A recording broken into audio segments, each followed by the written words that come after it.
Página 726, capítulo 17. Organización y control de la función neuronal. Cintia Bautista. Células del tejido nervioso. Neuronas. Células neurogliales. Células neurogliales del sistema nervioso central. Células neurogliales del sistema nervioso periférico. Requisitos metabólicos del tejido nervioso. Neurofisiología. Potenciales de acción. Potencial de reposo de la membrana. Despolarización. Repolarización. Transmisión sináptica. Potenciales posinápticos excitatorios e inhibitorios. Moléculas mensajeras, neurotransmisores, neuromoduladores, factores neurotróficos.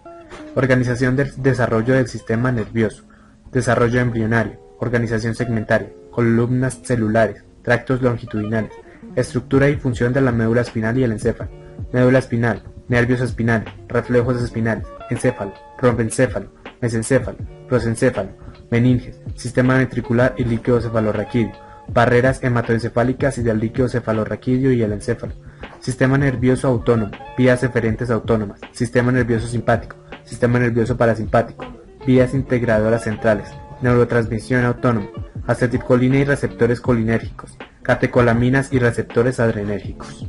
Página 727. Las funciones principales del sistema nervioso son detectar, analizar y transmitir información. El sistema sensitivo integrado por el encéfalo genera las señales para que los sistemas motores y autónomos controlen el movimiento y las funciones viscerales y endocrinas. Estas acciones son controladas por las neuronas, las cuales forman una red de señalizadores que incluyen un sistema motor y sensitivo.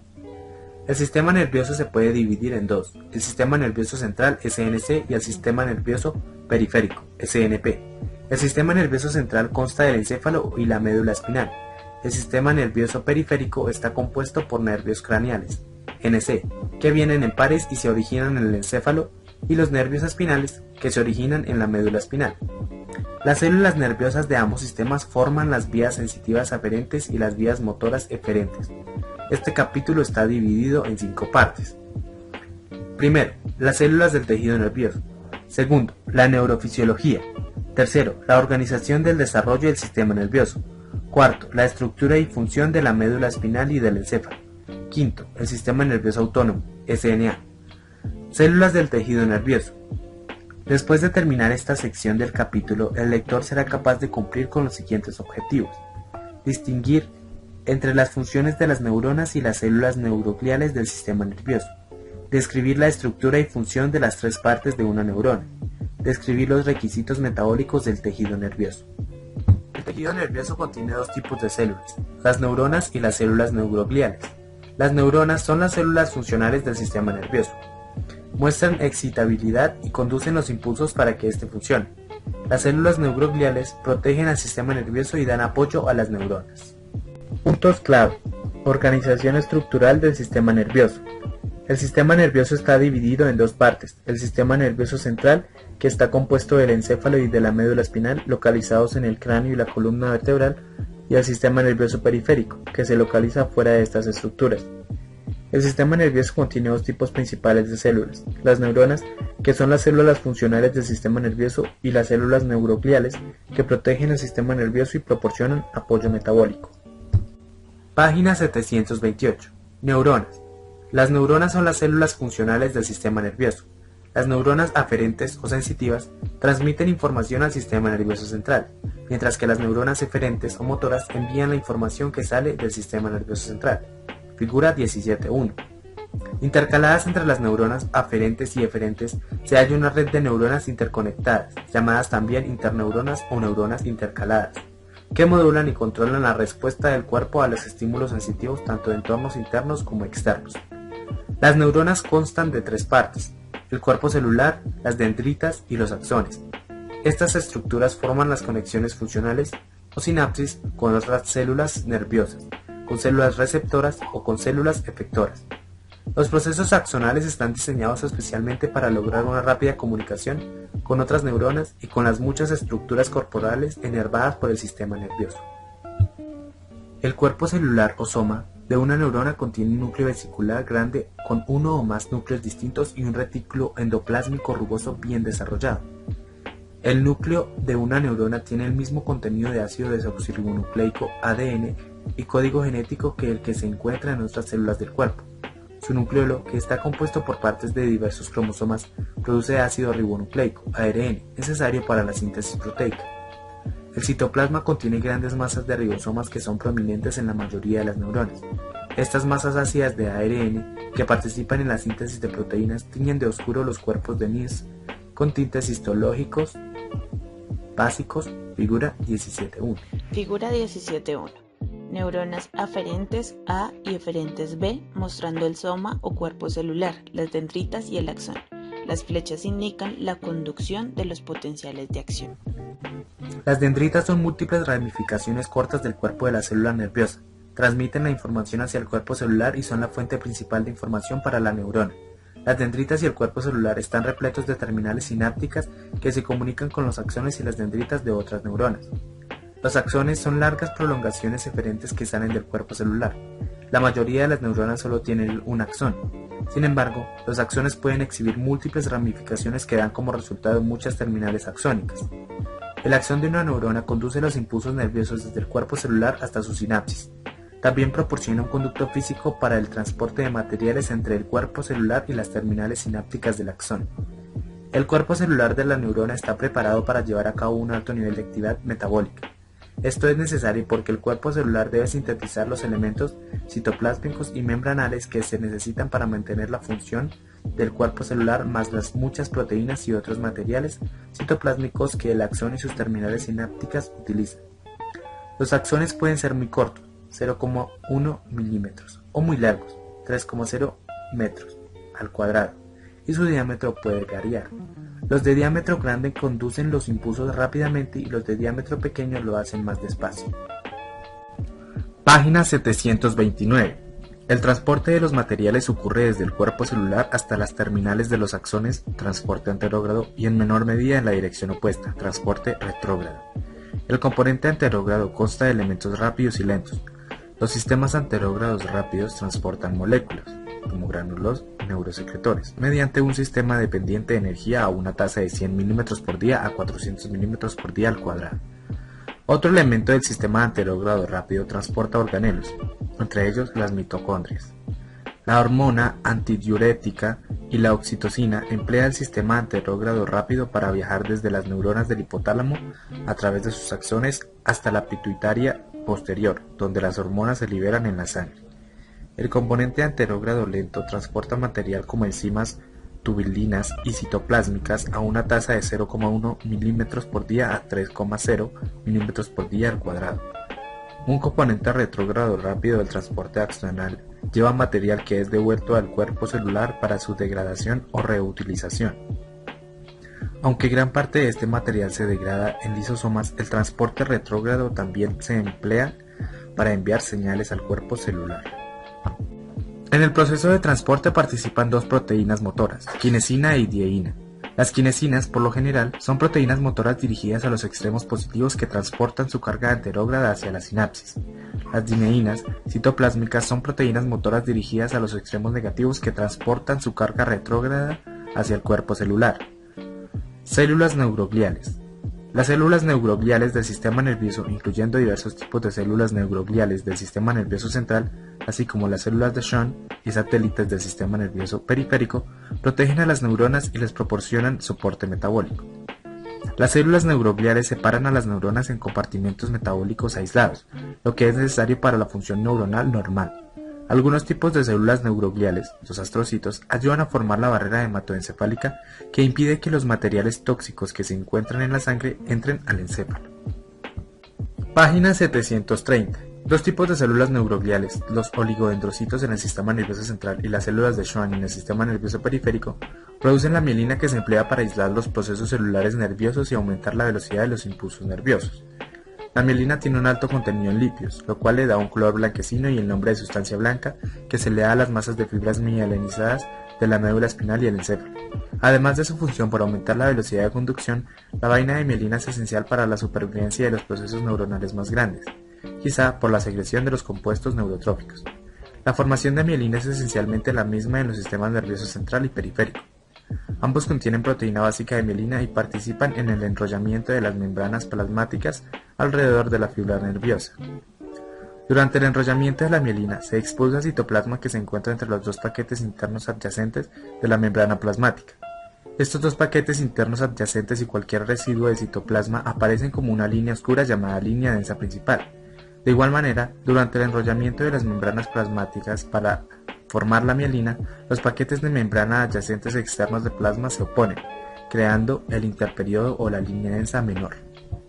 En algunos trastornos patológicos, la mielina se puede generar o destruir. Esto deja una sección del proceso axonal sin mielina, desmielinizada, mientras deja las células oligodendrogliales o de Schwann intactas. A menos que se produzca una remielinización, el axón morirá. En un estudio enfocado en la esclerosis múltiple, una enfermedad que se caracteriza por lesiones o placas desmielinizadas en el sistema nervioso central, hubo significativamente más lesiones desmielinizadas que remielinizaron en su etapa temprana en comparación con el tipo crónico de la enfermedad. El estudio también halló que la ubicación anatómica de la lesión desmielinizada puede influir en el grado de remielinización. Por lo general, este es el caso de una persona a la que se le diagnostica esclerosis múltiple desde una etapa temprana, cuando comienza a tener los síntomas. ¿Recuerda a la señorita Albright, la joven que conoció al principio de la unidad? Esta joven estudiante universitaria fue diagnosticada con esclerosis múltiple que remitía y recaía. Ella siguió teniendo exacerbaciones de su enfermedad cada pocos meses. Se mantuvo con un agente modificador de la enfermedad y se le trató con esteroides durante las exacerbaciones. Se le realizaba un IRM cada 3 a 6 meses para valorar las placas periventriculares desmielinizadas. A medida que su enfermedad avance, su IRM mostrará cada vez más placas escleróticas. Células neurogliales del sistema nervioso central. Las células neurogliales del sistema nervioso central están compuestas de oligodendrocitos, astrocitos, microglias y células ependimarias. Figura 17.2. Figura 17.2. Células de soporte del sistema nervioso central. Vista esquemática de las relaciones existentes entre los elementos neurogliales, astrocito, oligodendrocito, células de microglía y células ependimarias, los capilares, el líquido cefalorraquídeo y los cuerpos celulares de las neuronas del sistema nervioso central. Los oligodendrocitos forman la mielina del sistema nervioso central. En lugar de formar una cubierta de mielina para un único axón, estas células llevan a cabo diversos procesos, enrollándose y formando un segmento multicapa de mielina alrededor de varios axones diferentes. Al igual que ocurre con las fibras mielinizadas periféricas, la cobertura de los axones del sistema nervioso central aumenta la velocidad de la conducción nerviosa. Los astrocitos, las células neurogliales más numerosas, son particularmente prominentes en la sustancia gris del sistema nervioso central. Estas células grandes tienen muchos procesos, algunos llegando a la superficie de los capilares, otras a la superficie de las células nerviosas y otras más que llenan la mayor parte del espacio intercelular dentro del sistema nervioso central. Los astrocitos mantienen un vínculo importante entre las neuronas, especialmente entre la sinapsis y el flujo sanguíneo capilar. También ayudan a mantener la concentración correcta de iones potasio en el espacio extracelular que hay entre las neuronas. Dado que los astrocitos son sumamente permeables al potasio, pueden tomar el exceso de esta sustancia y proteger así a otras neuronas. Además, los astrocitos toman neurotransmisores de las zonas sinápticas después de su liberación y ayudan así a regular la actividad sináptica. Las investigaciones sugieren que los astrocitos también desempeñan un papel importante en la regulación del flujo sanguíneo a la sustancia gris. También son las células principales responsables de reparar y de la formación de cicatrices en el encéfalo.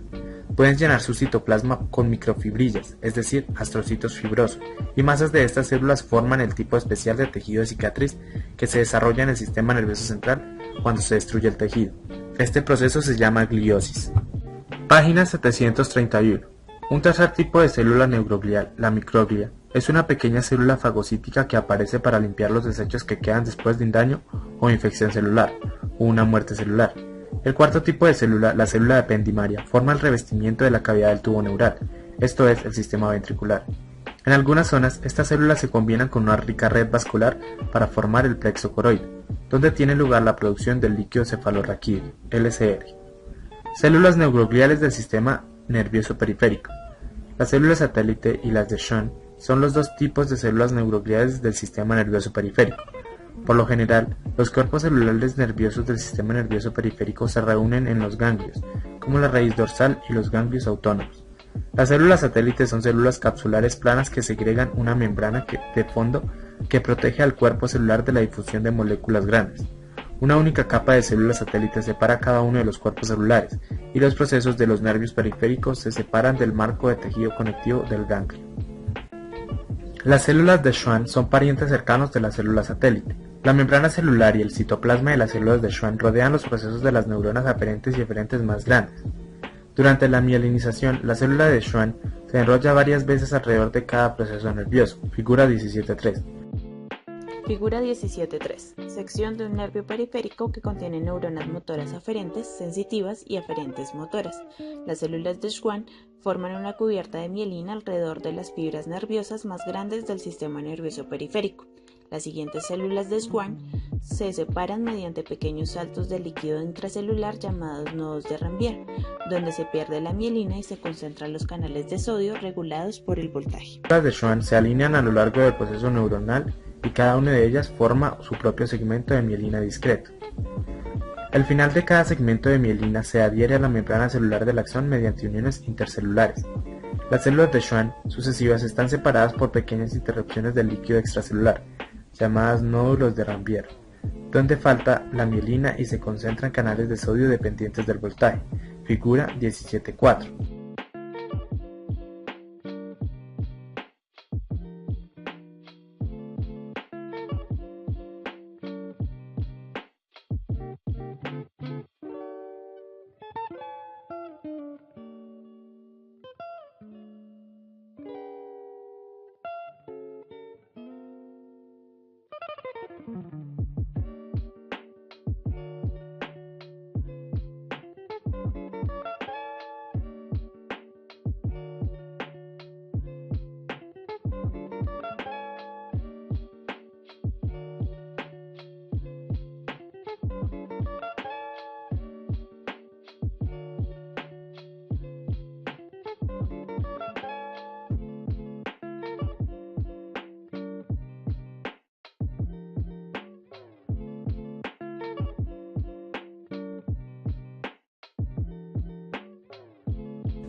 Los nódulos de Ranvier aumentan la conducción nerviosa ya que permiten que el impulso salte de un módulo a otro a través del líquido extracelular en un proceso llamado conducción saltatoria.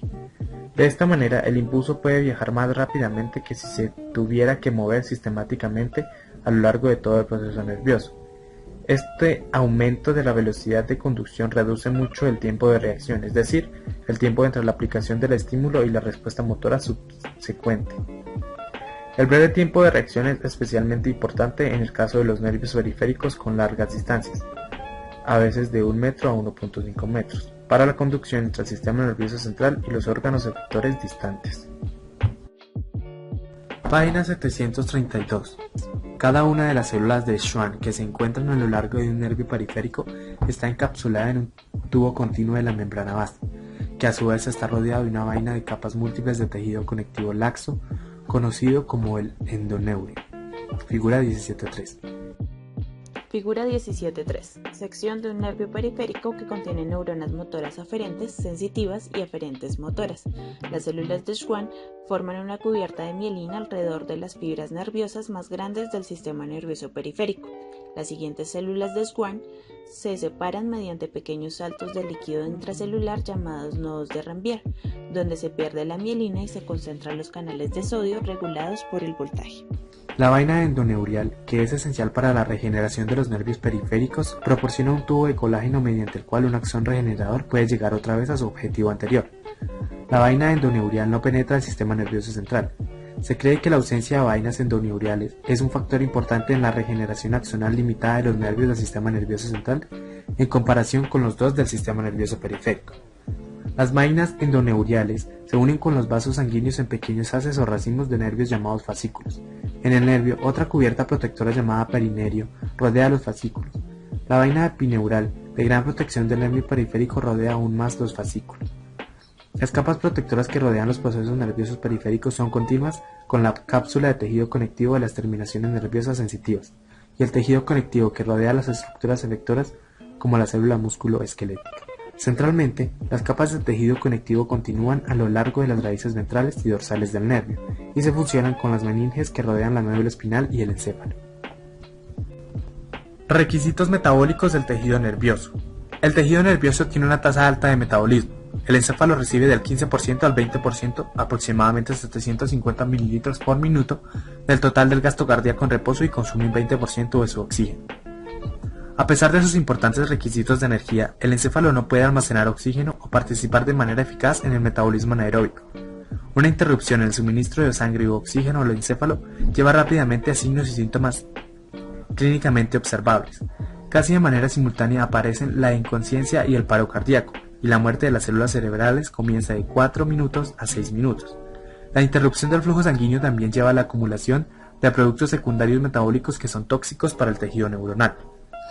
Página 734. La glucosa es la mayor fuente de combustible del sistema nervioso, pero las neuronas no tienen la posibilidad de almacenarla. Los ketones pueden satisfacer determinados requisitos energéticos de forma temporal. Sin embargo, estas fuentes se agotan rápidamente.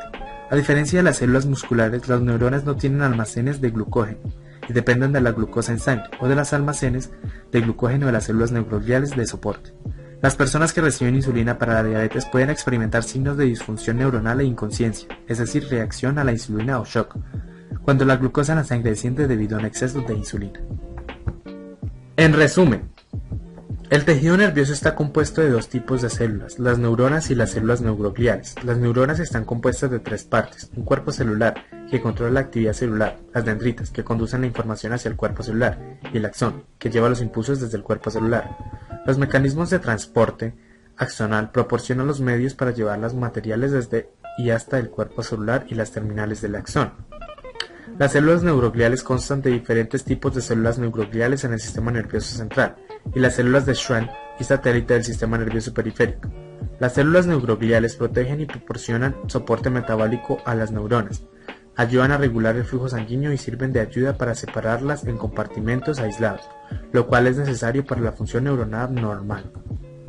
La función del sistema nervioso demanda un gran porcentaje de energía metabólica. La glucosa es el combustible principal del sistema nervioso.